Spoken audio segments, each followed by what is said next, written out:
Have you been trying to unlock Respondent jobs without any luck, and as a result you're finding it hard to make money from this platform? Or are you hearing about Respondent for the first time and wondering what it is, or how do you even make money from this website? Well, stick around to find out, but first, please don't forget to hit the like button for the YouTube algorithm. Time is money and I don't want to waste yours, so let's get started. If you have no idea what Respondent is, it's basically a site that pays you to answer studies or do certain projects. Respondent allows companies to target the audience they want to conduct research with and choose how much they want to pay them. They review people who have applied, invite and schedule those who are the best fits for the research study. Most companies choose to conduct their research through Respondent because it makes it easier for them to pay the participants. Imagine if they had to pay like each person separately. To get started with Respondent, firstly you have to apply.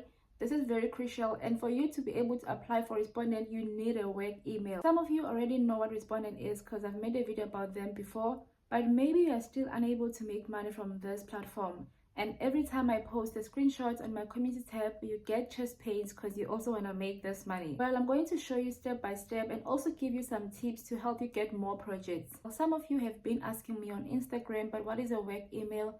Basically what they mean is any email that doesn't end with Gmail or Yahoo. Respondent likes people who are already working, but does that mean that you can't make money if you are currently unemployed? No, you can. If you are not employed by anyone and as a result don't have a work email, you can still use your student email. Most university emails end with .co, .za or .com, etc.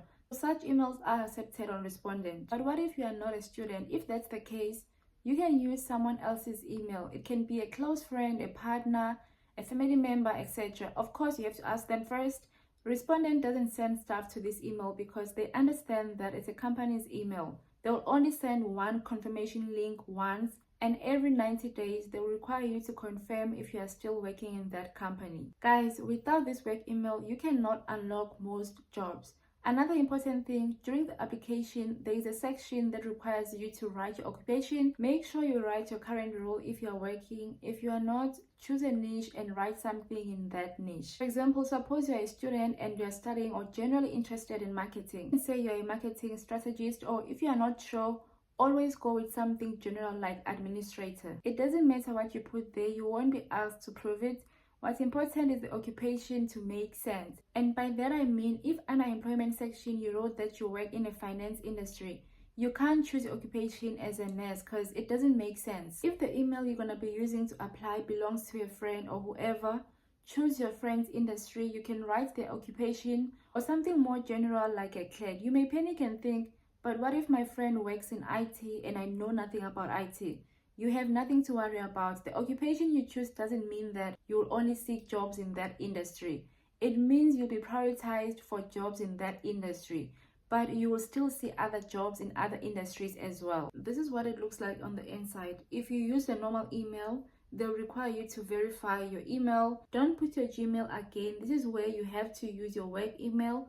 If you don't have and you are not a student, rather wait until you can ask someone who has a work email, because immediately when you press verify, they're going to send a confirmation link to that email and you have to click the link. And also you're going to have to verify your phone number. I've already verified my phone number, so you have to click here, or you can skip for now. You will still be able to do some projects that don't require you to verify your email, but most projects do require you to have a verified email. So I suggest that as soon as you log in, just try to finish up your profile, put your profile picture, and also verify your email as well as your phone number. On Respondent, there's something called project screening. Basically, you will see a list of different jobs. As you can see here, if you come across something you like or you think you can do or somehow related to your current industry, you can screen the job by clicking on it, answering a few questions about the job. So I'll show you an example.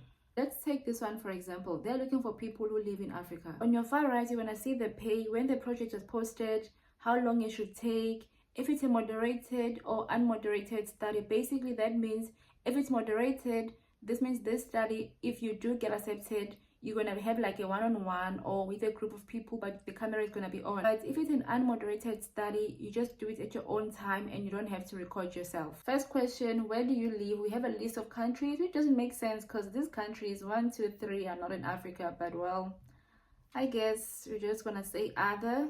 If you live in Nigeria, for example, or any of these countries, you can click that country. Which of these investing opportunities is interesting to you? This one is interesting to me. I've never invested in art and collectibles. Maybe startups, even though I don't have money to invest in startups, but these two I do invest in. Do you have a registered trading account with Xness? No. Here's the thing, I have a feeling that this study is about Xness. You know, when you do pre-screens, you really have to read with like intention and try to find who are they looking for, because I have a feeling that the fact that I clicked no on Xness, which is true because I don't even know what Xness is, I think they are looking for people who live in Africa and they invest with Xness, I think, but I don't know. So I might get rejected for this study simply because I clicked no. But thing is, you'll never know 100% who they're looking for. That's why I'm saying every time you take a pre-screen, just try to read between the lines and also try to find out who are they looking for. I'll speak out loud and follow instructions throughout the entire study. We are looking for you to speak clearly and thoroughly review the website in English. Do you want to participate? So they did say this study is unmoderated. You just have to like speak out loud. You don't have to show your face, but they will be recording your voice. I don't have a problem with that. So yes, and then you can click submit. Actually, let's submit. Why not? Let me just submit. Maybe I'm gonna get this study. Notice how even though I've applied for this or I've taken a screener for this, it still appears here. That's because I'm not the only one who's seeing these jobs. Everyone else, or at least a lot of people, are seeing the same jobs.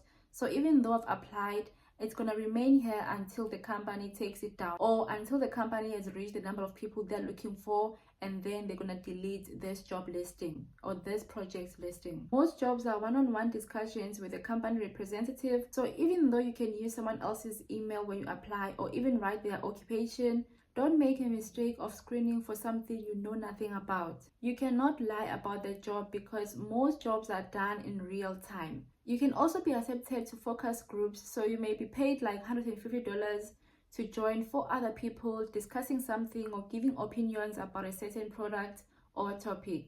If the job says they will pay $150, you'll each get that $150. On average, respondent studies last about 30 minutes to 1 hour. However, depending on the study, focus groups might take up to 2 hours. Now, how can you unlock jobs on Respondent? These tips I'm about to share with you are very important, so please pay attention. Number 1, check regularly. Respondent doesn't always send study notifications or email like any other site. It's your duty to check if there are any available studies. Have a schedule, set reminders to check even multiple times a day. Make sure you also check around midnight or early mornings. They usually have more jobs around that time. It's a competition, guys, so you need to be on your toes. You may think you are unlucky or never get projects, but it may be that you only check once in a while, or you only check when you see me post testimonies on Instagram or community tab. No, you have to make it a habit to check as much as you can. Try to be more active on the platform. It's easy to forget, hence I recommend setting reminders. Sometimes I even wake up at night just to check, screen, submit, and go back to bed. It can be a lot, I know. But do you really want that $200+ or not? There's a cost for everything. Do what you have to do. Number 2, act immediately. If you see a job or get an invitation, pre-screen as soon as possible because 1,000 other people are seeing the same job. If you're on your way to work in a bus, you happen to get an invitation or you are just checking, don't say I'm gonna do it when I come back. You may find it still there posted, but throughout the day, people will be pre-screening. Seeing a job doesn't always mean that the company hasn't met the target. Some companies leave the project up for 1 week, but then they reach the target number in the first few hours. So make your decision as quickly as possible. Number 3, link your social media accounts. With most online jobs, we like to remain anonymous, but Respondent is one site that needs you to be real, of course, without sharing personal information. Let's say a company is looking for people to share strategies on how to grow their Instagram accounts. If you have a following and your social media account is linked, the client will trust you more on that topic.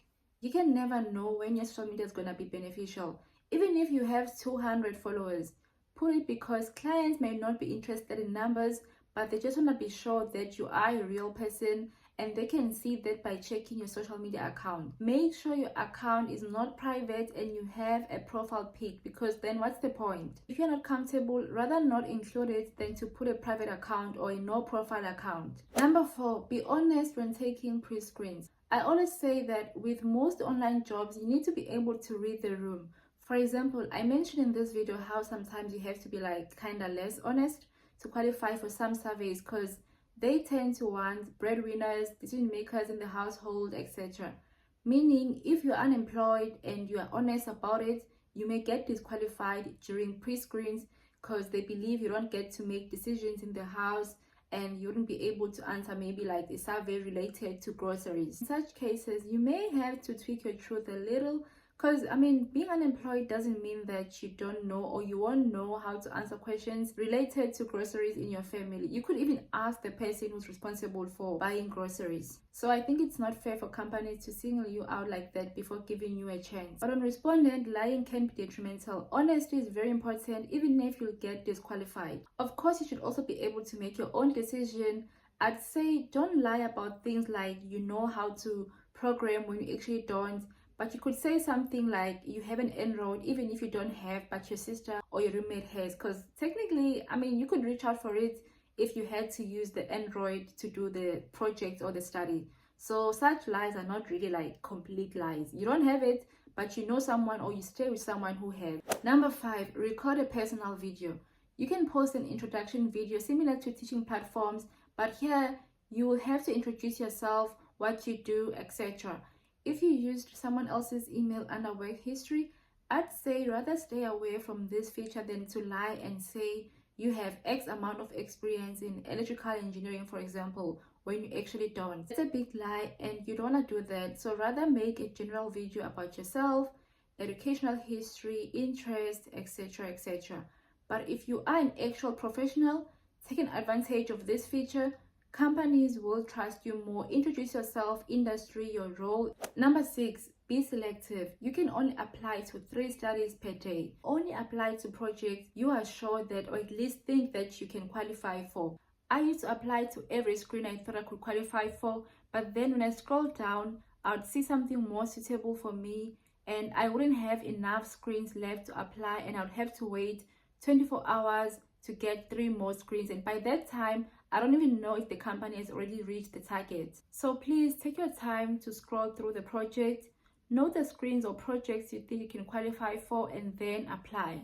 On Respondent, you can make up to $700 per hour depending on the industry. Tech and health related jobs or projects tend to pay more. For example, I know a doctor who made over $1,000 from one project on this site. But also, even general projects, they do pay well. For example, this one time there was a project that paid like $300 to people who owned tablets, and all you had to do was to download an app and then scroll, and they'll pay like $300. But of course, if it's industry specific or requires people who have some experience, it will pay more. And it doesn't even have to be like tech or health related. It can be geology related, humanities, customer service, marketing, etc. As long as it's industry specific, those projects tend to pay more. Respondent has paid out over $2 million worldwide, and they are still growing. So if you're looking for a company that has high paying jobs, you should definitely check the site out. For more opportunities to make money online, don't forget to hit the subscribe button and that bell notification. If you have any questions, comment down below. I'm going to try to reply as soon as I can.